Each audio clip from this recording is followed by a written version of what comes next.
Bonjour et bienvenue dans 5 minutes pour Christ.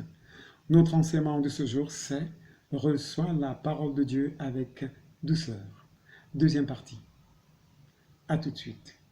5 minutes pour Christ, c'est 5 minutes d'édification, de partage, mais surtout de transformation. Nous vous laissons découvrir le sujet du jour. Bonne écoute et que le Seigneur vous bénisse.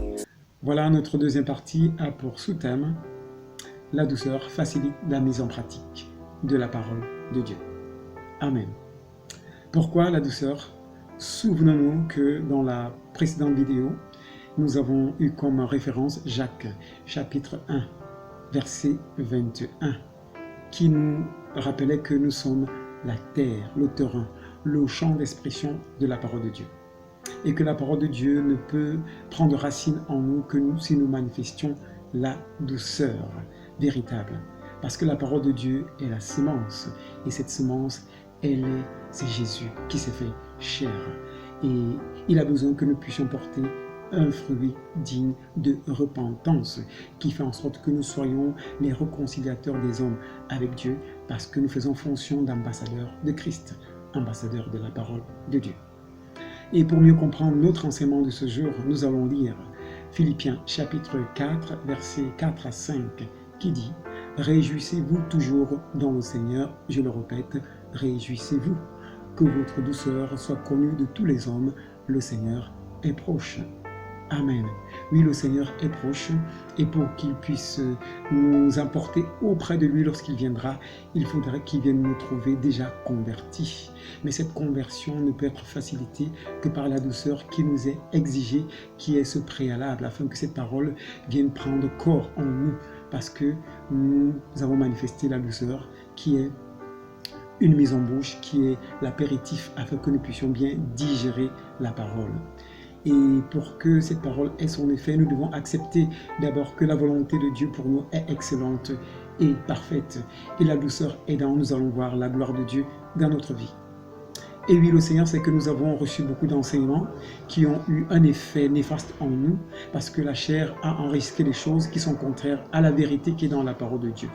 Et du coup, cette chair a provoqué de la résistance et qui fait en sorte qu'aujourd'hui, nous avons du mal à assimiler cette parole et accepter son bien dans notre vie, puisqu'elle nous donne une chose excellente d'abord, l'éternité en Jésus-Christ, qui est cette parole faite chair. C'est pour cela que le Seigneur nous recommande véritablement à nous accrocher à ce préalable qu'est la douceur.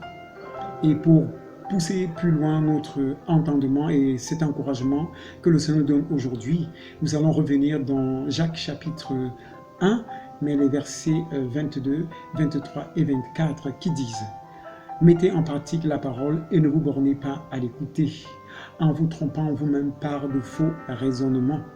Car si quelqu'un écoute la parole et ne la met pas en pratique, il est semblable à un homme qui regarde dans un miroir son visage naturel et qui, après s'être regardé, s'en va et oublie aussitôt quel il était. » Amen.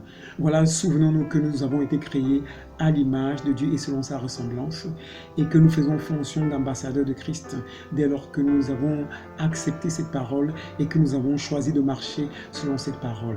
C'est pour cela qu'il est dangereux lorsque nous écoutons la parole de Dieu et que nous refusons de la mettre en pratique. C'est comme si nous nous sommes vus véritablement tels que cette parole voudrait que nous voyions les citoyens du ciel, les citoyens du royaume qu'il appelle à vivre l'éternité avec lui à travers la personne de Jésus qui nous est donnée en cette parole. Et en la refusant, nous renions Jésus, nous refusons le salut qui nous est donné et nous sommes voués à la condamnation, à la damnation éternelle.